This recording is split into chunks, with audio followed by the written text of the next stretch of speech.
One day it gets raided, right? Police come in. There's like half the bar is underage. So we went from like $1 million a month in September of 2013 to like $20 million a month of sales 6 months later.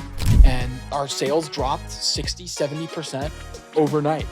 It's not so much about merch, but rather helping creative people with business and then proving to myself that I can take a space that no one else has really managed to make simple, and I can be the one to make it simple.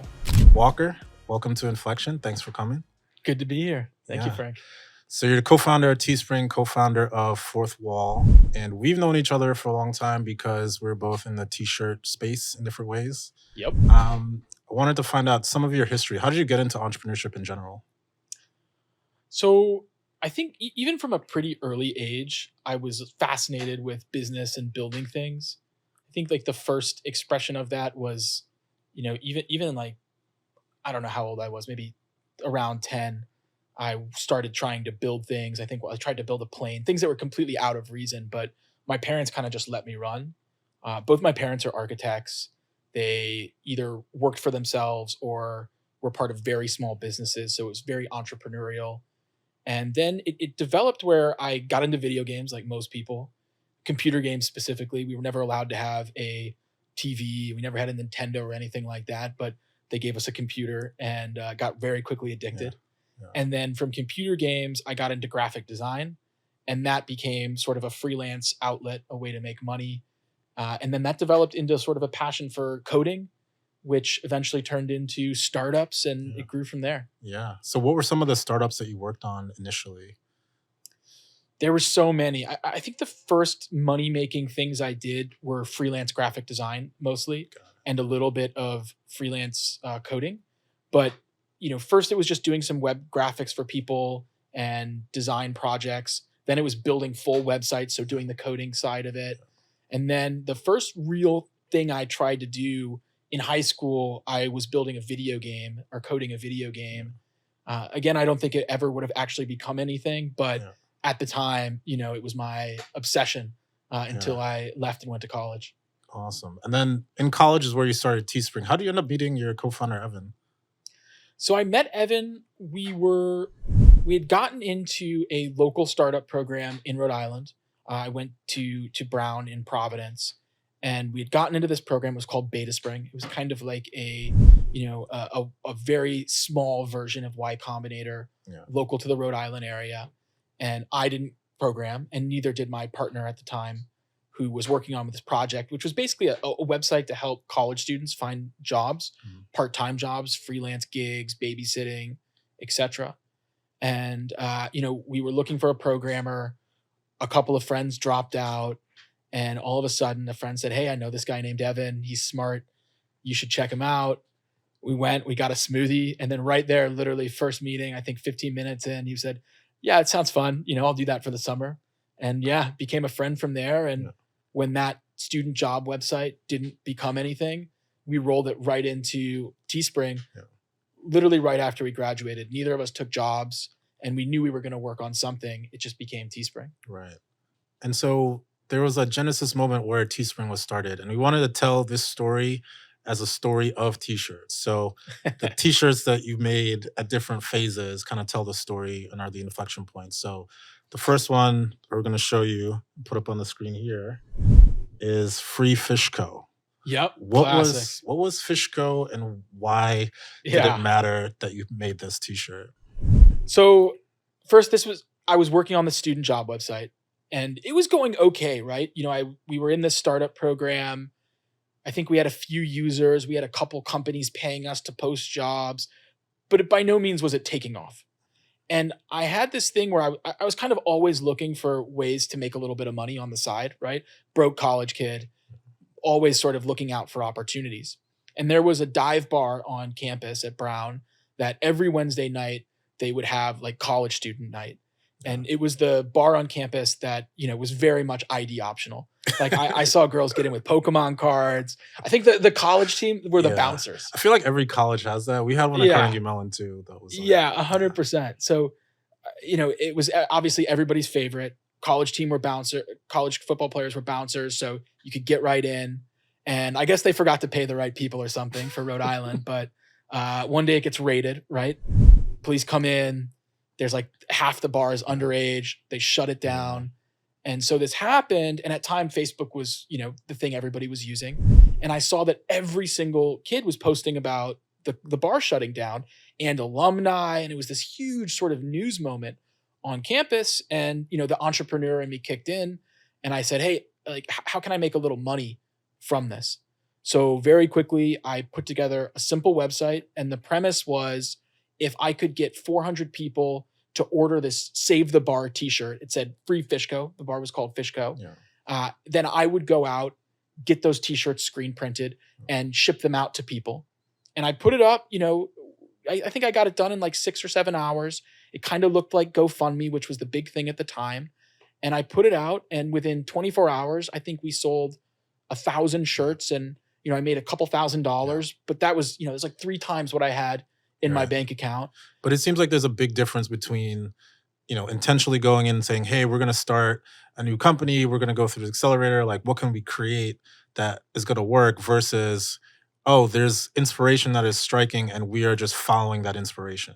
For sure. I stumbled into it, but immediately, I made more money from that one t-shirt probably in 24 hours than I think this company that I had been, the student job site that I had been working on for months had made lifetime. Yeah. And so right away I was like, oh, whoa, there's something here. And I was also getting emails from different groups on campus, charities, clubs, etc., that were saying, hey, could you make me a website like that? I've got something that I want to sell. Can you do that for me? Right.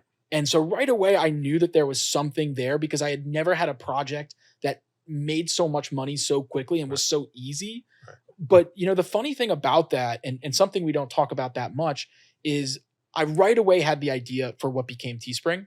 And I wrote it down. I wrote it in an email and I sent it to a bunch of people. But this was 8 months before we graduated.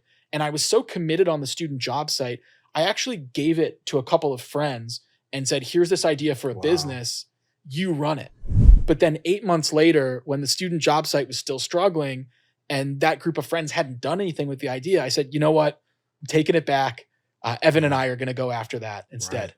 And the rest is history. Yeah. And so the story of you guys, there's a video of you guys applying to Y Combinator. You got into Y Combinator and you continued kind of building it out as this platform for, community groups, nonprofits, those folks. Ostensibly, those were the customers at the time. Yeah. But the next t-shirt we go to is Big Truckin' Girls. Yeah. And there was a shirt Classic. that I tried to find it. I couldn't find the exact one. It was like, I love muddin', yeah, big trucks. There were a lot of them. Bonfires, country boys. How did that come about? And what was the impact of that kind of startup? When we created Teespring, the idea was, helping people design and sell t-shirts, right? And what did we know at the time? College kids. So, we wanted to make it this big company, but we didn't really have any visibility but beyond, hey, other college kids might want this. We didn't really realize that to build a real business, you have to get millions and millions of dollars of sales. And we only knew so many college kids. So what happened is we started the company and some college kids used it, but very quickly our network was tapped out. And all of a sudden it was like, okay, we have to figure out a way to grow from here. And a bunch of different people started to use the platform. We were talking to nonprofits. We had some bloggers that used the platform early. And this is before YouTube blew up or Instagram. There was no such thing as really an influencer at this time. This is like 2012. And so we were searching for, hey, who is going to use this platform? And all of a sudden we started to see in the sales numbers this really interesting use case. And it was groups that were selling way more than other people. And when we started to look into who they were effectively Facebook groups.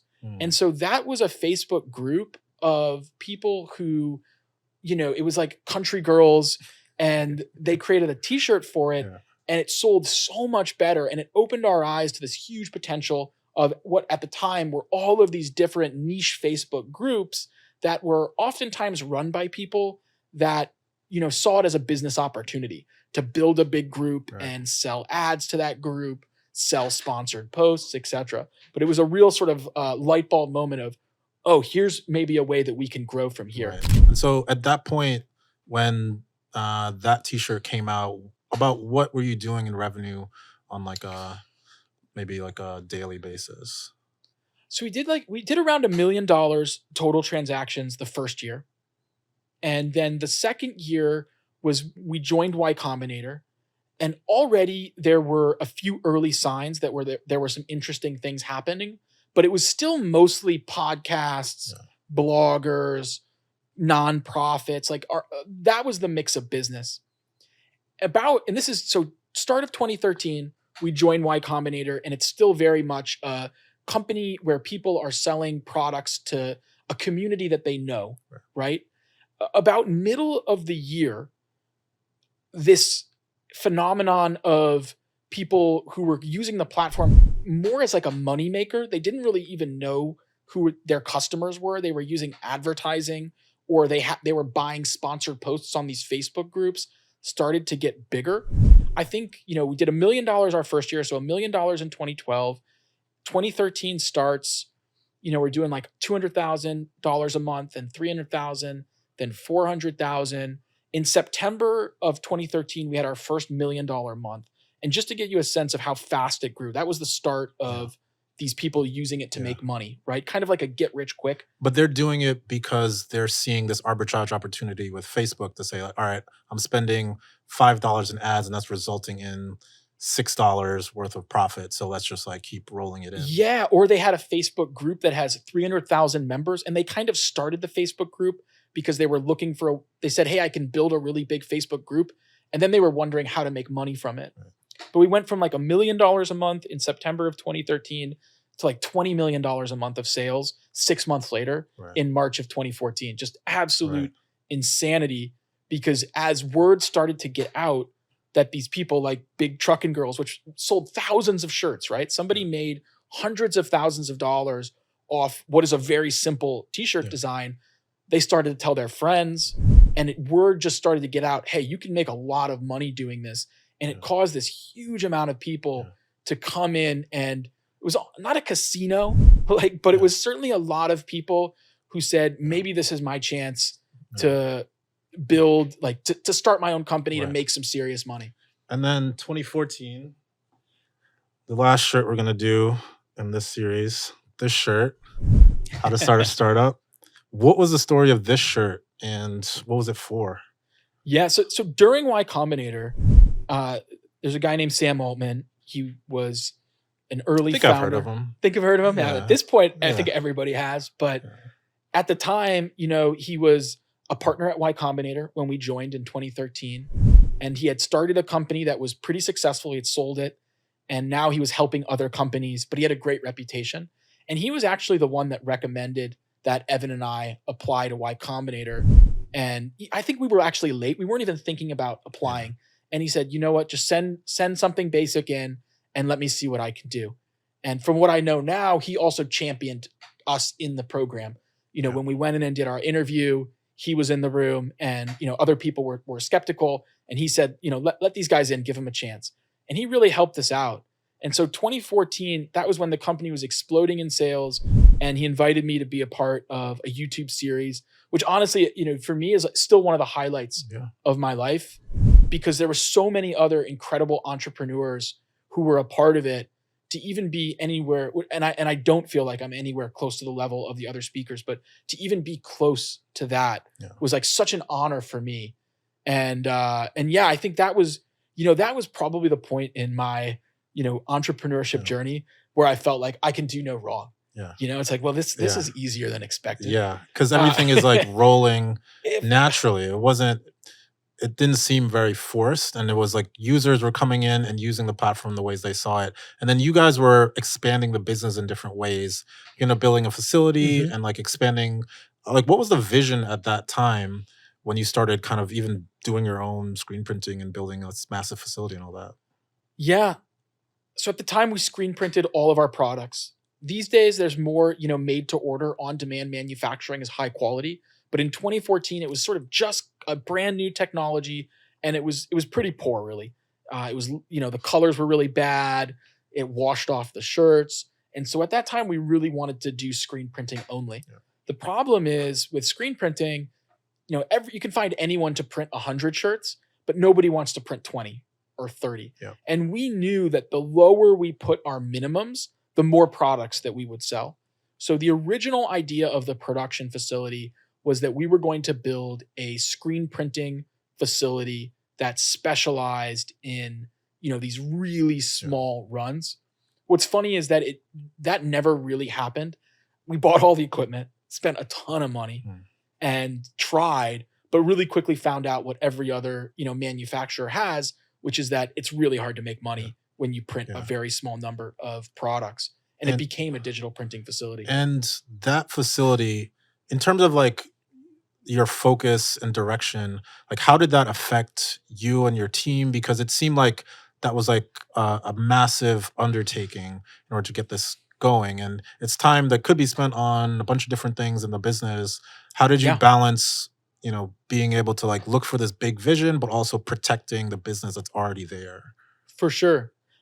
I think one thing that will tell you how I feel about it is that my new business, Fourthwall, which is in a somewhat similar space, we have no manufacturing facilities, and it's like in our mission statement that we never will. I think a mistake that we made, it was such a split of focuses to try to build a software platform and build a manufacturing facility from the ground up that, an enormous percent of our time ended up going into building technology to print t-shirts when really what our users wanted was a better experience to create and sell them online. Right. And we should have just worked with manufacturing partners. Now, when we first built that facility, we thought we were doing something that nobody else could.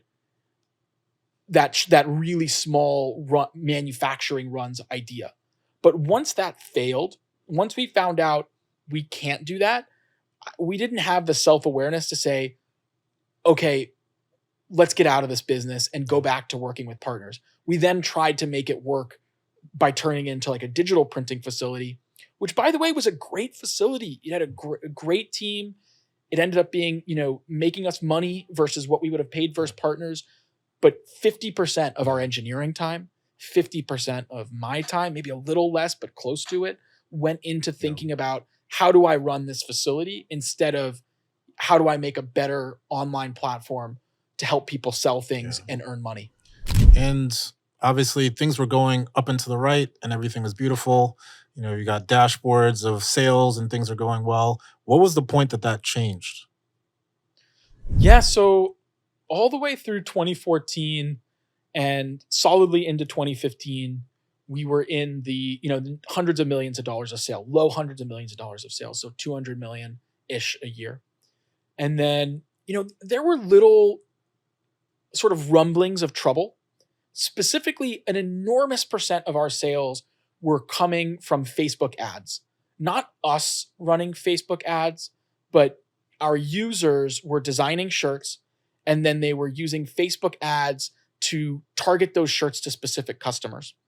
And as they were searching for ways to make money, what they found is that if you could make a really specific t-shirt design and market it to the perfect person, it sold really well. So they were creating shirts that were like, my husband is a mechanic who was born in Missouri and his name is Tom. Yeah, like, my dad got targeted one and I saw him wearing it. It's like everyone loves a dad whose son is a Carnegie Mellon or something like that. I was like, how do they know?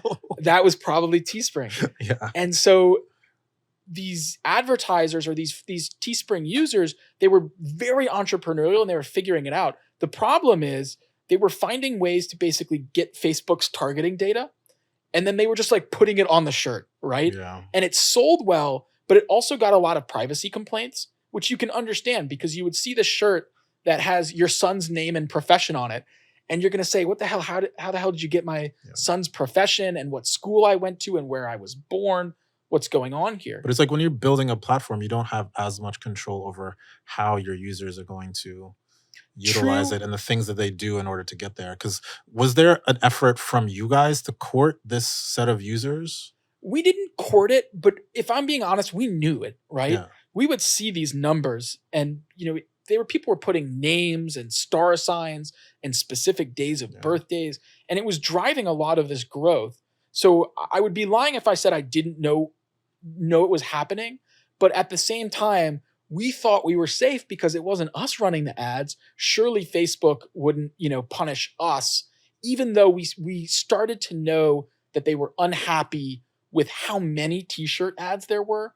Our users were running so many ads. And even though Facebook was making a lot of money, again, this was at the time where Facebook, started to get all of the bad press, and they were starting to get, have reputation hits, and they were becoming increasingly conscious of data privacy.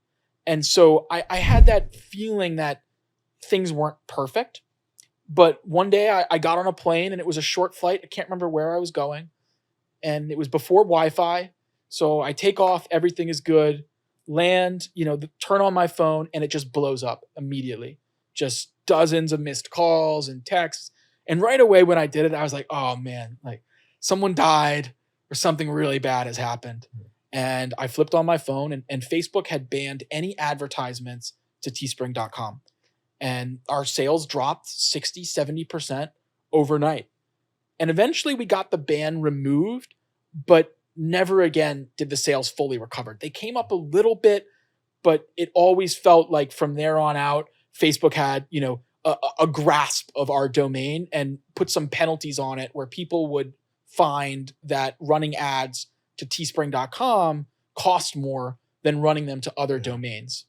And I think another component of that was because you guys were one of the first companies that was really public about doing this type of like t-shirt marketing and sales in this way, there were so many clones. There's so many different companies that came in and were doing similar things and doing something very specific for nonprofits, very specific for this type of marketer, and have that one little feature. Like, how did that part of being this like well-known public company, well, not public in that sense, but like well-known company, Sure. how did that affect the business as well versus if you were just 30 people in the corner kind of building? Well, that's where we really got killed by the split focus, right? Because we didn't innovate fast enough. And frankly, we innovated in the wrong direction. So we weren't able to protect the business when these copycats are coming. Anytime you have a successful business, of course, people are going to look at it and say, hey, I've got a somewhat similar idea. Let me build that. A good business has a moat, right? There's a way that it's defensible beyond the original idea. And I think that we were somewhat distracted by the facility and frankly, by the glitz and glamour of Silicon Valley and raising all this money. And we got detached from what our users actually wanted. Right. And, one way that I can express that is that our biggest competitor in the end was Shopify. And on Teespring, you were, if you set up a store, you were like teespring.com/Frank. That was your website. And if you went there, it was Teespring's logo in the top left. The emails came from teespring.com. Right. We gave Frank very little control. Right. Now, why did we do that? At the time, we made the argument that, you're using this national brand. People are going to recognize Teespring and, you're going to make more money because of it. But the reality is that we did that because we wanted to control, and we thought we were going to build this big marketplace like Amazon-esque shopping website. And I don't know if we even believed that, but I'll tell you who did believe that was the venture capitalists. Yeah. And they had invested in our company at extremely high valuations on this promise that we were going to go out and build like this big shopping destination. And even though like that first website, that Free the Bar website, it was on my own domain, custom branded to me. What I wanted was something closer to Shopify, right. But somehow I ended up building something that was more what the investors wanted, which was like a marketplace, than what I knew that I wanted and the users wanted, which was control and ownership. And so at some point, something had to change, and you end up having to kind of recap the cap table and do a bunch of layoffs. Like, what was the decision to do that, and how did that affect you as like a person? Yeah, we went through a super, super tough time. I think we battled trying to get Facebook sales back going for like a year, 2 years, but really quickly realized that it was never going to come back. But it took us like 18 months to get to that realization, maybe a little shorter, maybe a year. And when we realized, okay, we've got to transition the business to new channels, it's pretty hard to fill like $100 million gap, right? So the business was losing money still, and we needed to raise new money. And previously we had never had a problem. Raising money was incredibly easy. But when we went out that time, all of a sudden it wasn't this explosive growth. It wasn't this great story. Now it was a business that had grown a ton and then actually fallen flat and then started to decline a little bit. And we basically just could not find investors. And the one person that stepped up was Sam Altman, and he did it, on one phone call and through a recap. But if it hadn't been for him, I don't know that Teespring would have made it. I think it might have ended in 2017 because there were some really dark days in there. Yeah. And then is that the point where you decided to leave and start Fourthwall? What was the process for? Is that the point where you decided to leave and start Fourthwall? What was the process for doing that? Because is it a spin-off of Teespring, or how does It's that? not officially a spin-off. Fourthwall is a platform that helps people set up online stores, but it's very specifically for people that have communities. So YouTubers, podcasters, artists and musicians. And it's like kind of like the best of Shopify and the best of Teespring. You get a fully custom branded store, your own domain, but we also help with manufacturing, shipping, customer support, sales tax. But basically what happened is midway through, honestly, throughout the sort of dark days, throughout the days where Teespring was flat and then declining, I was thinking about where can this business go? And increasingly, I grew attached to the idea that became Fourthwall, which is giving people full ownership and control, letting them build real brands, focusing on quality, even if it meant saying goodbye to all of the get rich quick crowd. But because we were in survival mode, I wasn't able to go and pursue it. But around 2018, towards the middle of 2018, we were at profitability, and we'd finally reached profitability rather. And for the first time, I was kind of able to think about what I wanted to do next. And I stepped down as CEO. And for 3 months, I traveled the world and I thought a lot about what I wanted to do next. And I came up again with the idea of Fourthwall and refined that vision. When I got back, I talked to the board and said, here's where I think there's an opportunity. I think we should either go after this, or if you don't want to risk the business today, because it was still a pretty big business, then let me go do it on my own. And they talked about it and they voted and chose to let me go do it on my own.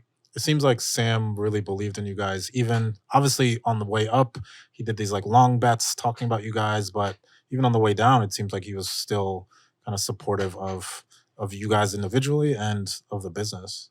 Super supportive. Yeah, he was amazing throughout. Yeah.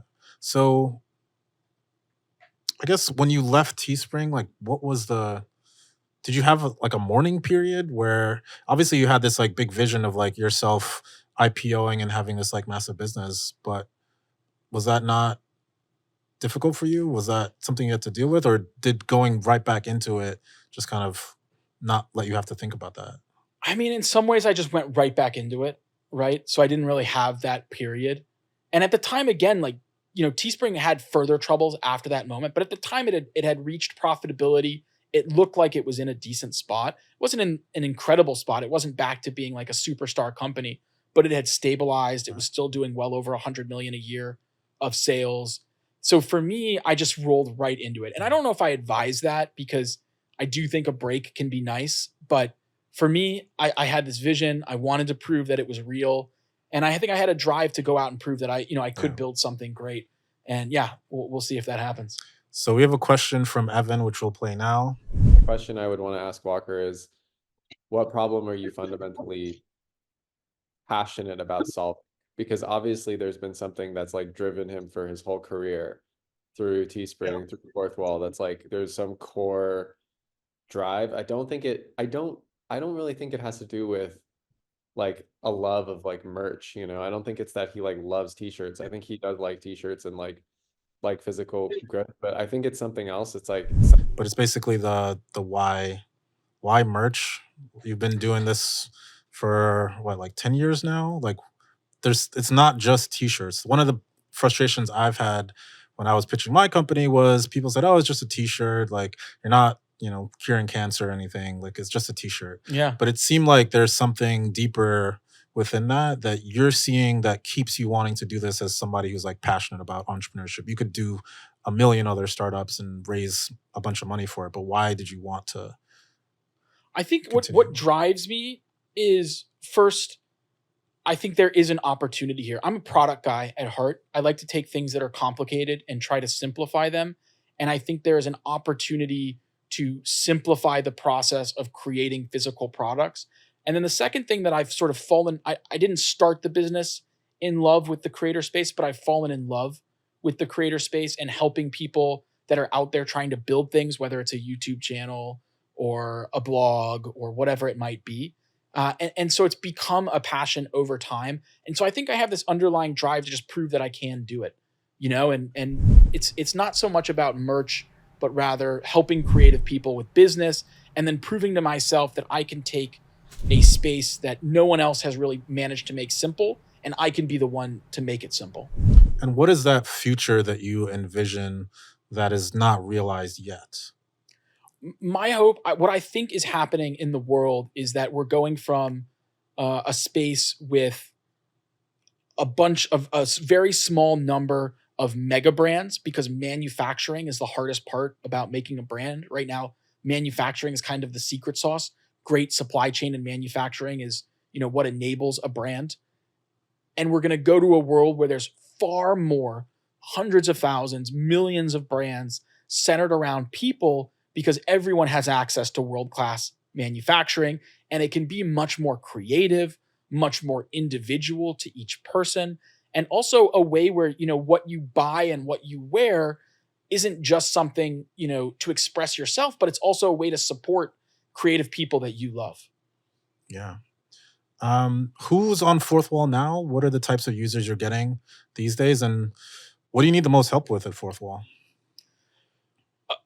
People all across the board. For me, creators that I love, MKBHD, TMG Studios with Noel Miller and Cody Co. There's so many. I'm going to blank as I think about it. New York Magazine, the Smithsonian uses Fourthwall.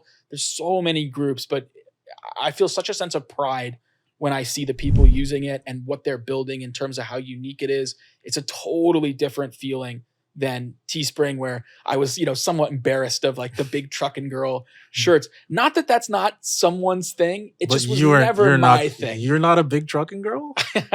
I'm certainly not into mudding, unfortunately. So what's the biggest thing you need help with?